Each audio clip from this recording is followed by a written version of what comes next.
Andhra Pradesh union of working journalist 68వ వ్యవస్థాపక దినోత్సవం కాకినాడలో ఘనంగా నిర్వహించారు. ఆదివారం కాకినాడ రోడ్లు భవనాల అతిథి భవనంలో ఏపీయూడబ్ల్యూజే జిల్లా అధ్యక్షులు అంజిబాబు అధ్యక్షతన జరిగిన రాష్ట్ర ఉపాధ్యక్షులు స్వాతి ప్రసాద్, ఎలక్ట్రానిక్ మీడియా అధ్యక్షులు సాంబశివరావు హాజరయ్యారు. ముందుగా ఏపీయూడబ్ల్యూజే జెండాను ఆవిష్కరించారు. ఈ కార్యక్రమానికి ముఖ్య అతిథిగా అనపర్తి ఎమ్మెల్యే నల్లమిల్లి రామకృష్ణారెడ్డి పాల్గొన్నారు. ఈ సందర్భంగా ఎమ్మెల్యే మాట్లాడుతూ పాత్రికేయుల వృత్తి చాలా కష్టంతో కూడుకున్నదని అన్నారు. ఇలాంటి తరుణంలో ప్రస్తుతం కొత్తగా వచ్చిన పాత్రికేయులు వార్తల్లో స్పష్టతను కోల్పోతున్నారని తెలిపారు.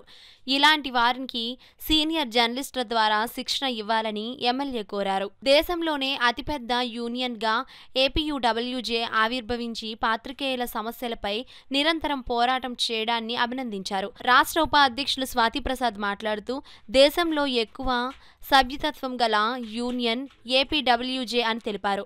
జర్నలిస్టుకు ఏ సమస్య వచ్చినా వెంటనే స్పందించి పరిష్కారం చూపుతుందన్నారు. క్రమశిక్షణ గల యూనియన్లో ఎంతో మంది సీనియర్లు యూనియన్ ద్వారా సేవలు అందిస్తున్నారని స్పష్టం చేశారు. ప్రింట్ ఎలక్ట్రానిక్ మీడియా అధ్యక్షులు అంజిబాబు, సాంబశివరావు మాట్లాడుతూ జిల్లాలో ఉన్న జర్నలిస్టుల సమస్యలపై స్పందించి యూనియన్ అండగా నిలబడుతుందని తెలిపారు. త్వరలో యూనియన్ భవనాన్ని కూడా నిర్మించేందుకు కృషి చేస్తున్నట్లు తెలిపారు. యూనియన్ ద్వారా అక్రిడేషన్ కమిటీలో ఎలక్ట్రానిక్ మీడియా నుండి దురాని, ప్రింట్ మీడియా నుండి శివనారాయణ రెడ్డిని జిల్లా కమిటీ ఏకగ్రీవంగా ప్రకటించింది.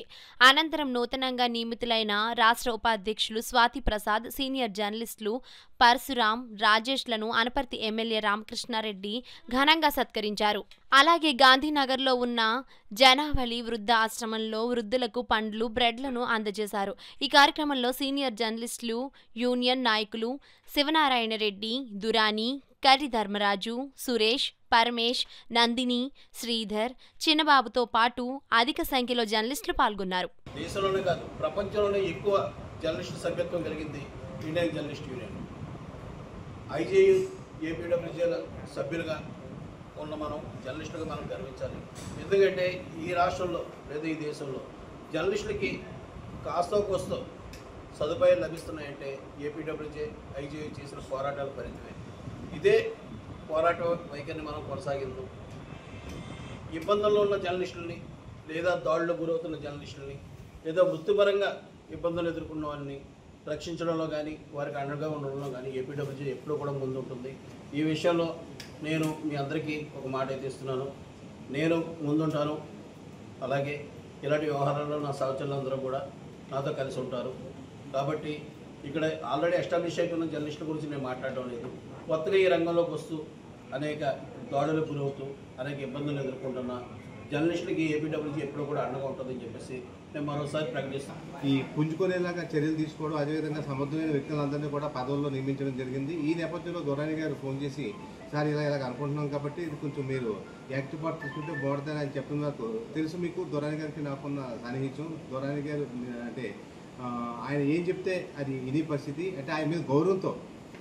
కాబట్టి ఆయన మళ్ళా మన కార్యక్రమం మనం స్ట్రెంథన్ చేద్దాం, మన కార్యక్రమాలు మంచి మౌనంగా చేద్దాం. కాబట్టి మీరు ఈరోజు కార్యక్రమంకి వస్తే మాట్లాడని పిలవడం జరిగింది. పైగా మంచి కార్యక్రమం, అంటే ఈ కార్యక్రమాలు కూడా నిజంగా రావడం చాలా అదృష్టంగా బాగుంటున్నాను. పైగా ఈ కార్యక్రమంలో మన తోట జర్నలిస్టులు అందరూ కూడా రావడం, అందులో ఇద్దరు సీనియర్ జర్నలిస్టులు నిజంగా చాలా సముచితమైన స్థానం దూరం మన ఎవరైతే ఉన్నారో పరశురామ్ గారికి, ఎలక్ట్రానిక్ మీడియాలో రాజేష్ కూడా సన్మానం చేయడం జరిగింది. చాలా సంతోషంగా భావిస్తాను. ఇకపై కూడా అంటే ఈ వేడికతో చల్లారిపోకుండా జర్నలిస్ట్ అనేవాడికి ఏ సమస్య వచ్చినా సరే మేము ఉన్నాం, ముందుంటాం అని మనం కానీ చేయగలిగితే మన సంస్థకి పూర్వవైభవం వస్తుందని ఆశిస్తూ థ్యాంక్ యూ.